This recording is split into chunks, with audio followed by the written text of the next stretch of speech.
Dans cet exercice, nous allons étudier la trajectoire d'une balle de tennis qui a été lancée donc, par la joueuse Ashley Barty. Alors vous avez sur l'énoncé donc toute la description.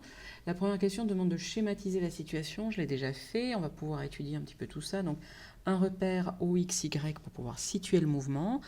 La balle de tennis est frappée à une hauteur H ici de 2,80 mètres. Donc on ne part pas sur le zéro de ce repère. Le vecteur vitesse initiale V0 est indiqué comme orienté vers le bas et faisant un angle alpha de 6 degrés avec l'horizontale, donc ce qui justifie ici ce positionnement. J'ai placé également le point B qui représente le centre de la balle. Alors on nous dit ensuite que lorsque la balle est frappée, toutes les actions de l'air sont négligées, donc ce qui fait que la balle sera en chute libre, on ne considérera que son poids.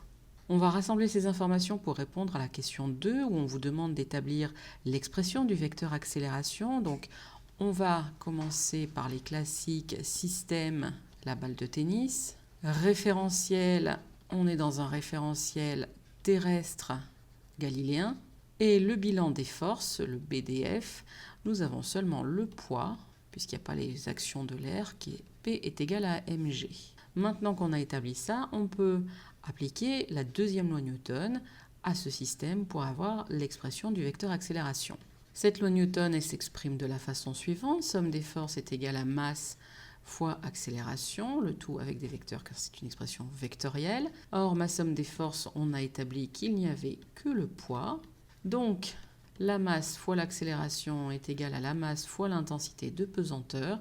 Je peux simplifier par la masse et j'arrive à cette égalité vectorielle A est égal à G. Ce qui répond à la deuxième question, vu que là pour l'instant ce qu'on voulait c'est simplement l'expression du vecteur accélération. Dans la question 3, on me demande de montrer que les équations horaires du mouvement ont la forme qui est donnée par l'énoncé. Bon, on le sait, pour avoir l'équation horaire du mouvement, il va falloir que l'on travaille depuis l'accélération.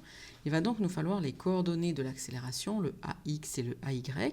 On a déjà établi que A était égal à G. Donc pour avoir les coordonnées de A, il va nous falloir les coordonnées de G. Donc j'établis les coordonnées de G dans le repère OXY.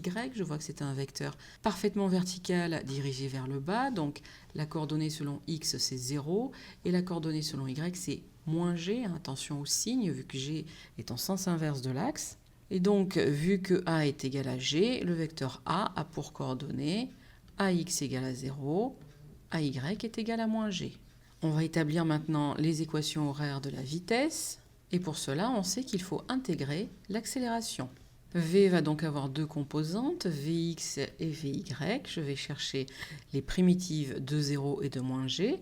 Donc la primitive de 0, c'est une constante que je vais appeler C1. La primitive de moins g, c'est moins g fois t, plus la constante d'intégration C2. Je vous rappelle qu'on ne laisse pas de résultat ainsi avec les constantes d'intégration. Il nous faut déterminer leur valeur et ça se fait toujours grâce aux conditions initiales. Que sont les conditions initiales? C'est ce qui se passe au temps t égale à 0. Donc je vais écrire ce que j'ai trouvé au temps t égale à 0. Donc je vais me poser la question, Vx est égal à C1, et bien que vaut Vx au temps t égale à 0? Comme c'est une constante qui ne dépend pas du temps, Vx vaut tout le temps C1. Et Vy, lui, moins g fois 0, ça fera 0, il va nous rester la constante C2. Mais à t égale à 0, c'est aussi égal au vecteur vitesse V0. Donc il faut que je trouve les coordonnées Vx 0 et Vy0 de mon vecteur. Donc je vous rappelle la façon dont est posé le vecteur. C'est un vecteur vitesse qui est orienté de cette façon-là, que je vais pouvoir décomposer en un V0x et un V0y. Je sais qu'ici il y a un angle alpha et qu'ici j'ai un angle droit. Donc en écrivant le cosinus et le sinus de l'angle alpha, je vais accéder à Vx0 et Vy0. C'est parti, cosinus alpha, c'est côté adjacent, c'est-à-dire V0x sur hypoténuse V0. Donc V0x est égal à V0 cos alpha. Donc c'est ce que je vais remettre ici. Et si j'écris le sinus de cet angle, sinus alpha est égal côté opposé V0y sur hypoténuse V0. Donc V0y est égal à V0 sinus alpha. Les deux systèmes de coordonnées que j'ai écrits ici représentent la même chose qui se passe au temps t égale à 0. Donc on va pouvoir identifier cette ligne-là avec celle-ci, donc C1 est égal à V0 cos alpha, et je vais pouvoir identifier cette ligne avec celle-ci, et je vais pouvoir dire que C2 est égal à V0 sinus alpha. Je n'oublie pas en passant le moins qui traduit que V0y est dirigé vers le bas, et je vais pouvoir donc écrire les équations horaires de mon vecteur vitesse avec Vx est égal à V0 cos alpha et Vy qui est égal à moins gt moins V0 sinus alpha. Nous avons notre deuxième système d'équations horaires, ceux de la vitesse. Il ne reste plus qu'à trouver ceux de la position. Et pour cela, on va suivre la même démarche, sauf que on va intégrer cette fois-ci V pour trouver le vecteur position OB. OB va avoir pour coordonnées x et y, avec x qui sera la primitive de Vx. Donc je cherche quelle est la primitive de V0 cos alpha. V0 cos alpha est une constante, donc la primitive sera V0 cos alpha t plus une constante d'intégration C3. Et ensuite, je fais la primitive de Vy par morceaux. On va d'abord intégrer moins gt, ça fait moins 1 demi de gt carré. Ensuite, j'intègre moins V0 sinus alpha. Donc V0 sinus alpha est une constante, ce qui fait que la primitive sera moins V0 sinus alpha t, plus je rajoute la constante d'intégration C4. À nouveau, nous allons chercher les constantes d'intégration grâce aux conditions initiales. Les conditions initiales, c'est ce qui se passe au temps t égale à 0. Donc on va écrire le vecteur position OB au temps t égale à 0. Donc V0 cos alpha fois 0, ça fera 0. Il nous reste seulement C3. Et pour Y, moins 1 demi de G fois 0 au carré, ça fera 0. V0 sinus alpha fois 0, ça fera 0. Il nous reste donc seulement C4. Mais c'est aussi égal à notre vecteur position, on va dire OB0, qui correspond au vecteur position quand la balle commence son mouvement. Alors on va retourner jeter un coup d'œil sur le graphique pour déterminer ça. Donc on voit que au temps t égale à 0, notre point B0, il est là où je l'avais indiqué. On commence à une hauteur h. Donc OB0, le vecteur OB0, c'est ce vecteur-là. C'est un vecteur parfaitement vertical, dirigé vers le haut. Il a donc pour coordonnées 0 et petit h, vu que B0 se trouve à la hauteur petit h du sol. Je reporte cette indication ici, et je peux faire mon identification et montrer que donc C3 sera égal à 0, C4 sera égal à h.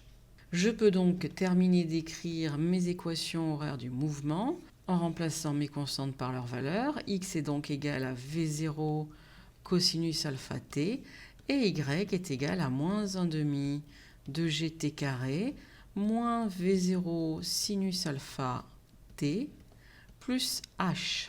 Et voici mon troisième système de coordonnées d'équations horaires, cette fois-ci celle du vecteur position.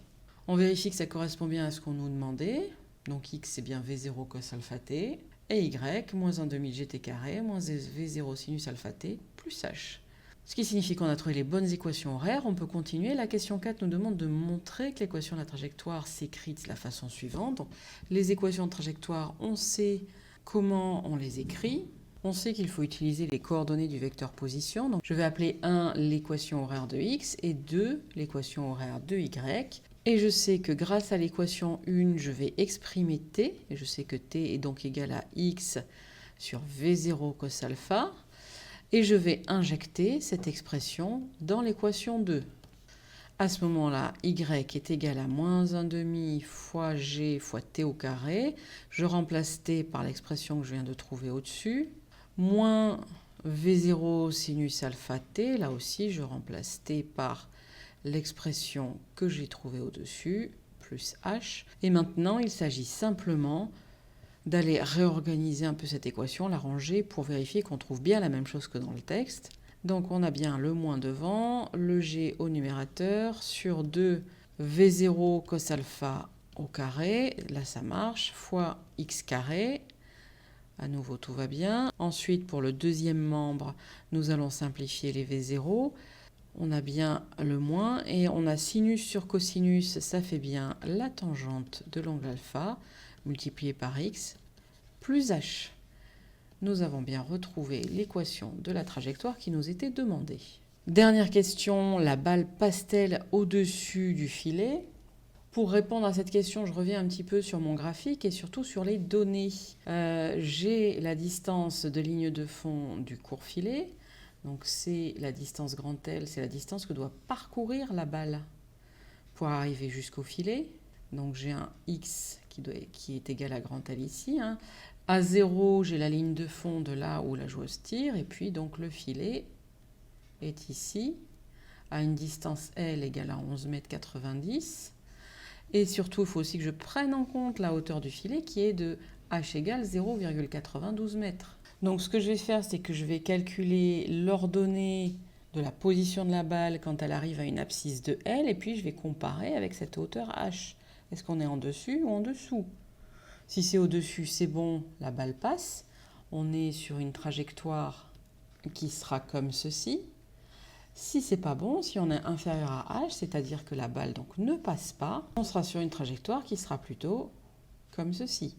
Allez, c'est parti. Calculons Y de L.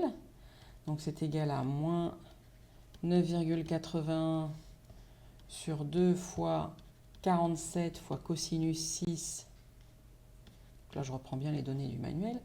Au carré fois 11,90 au carré moins tangente de 6 fois 11,90 plus la hauteur petit h, 2,8.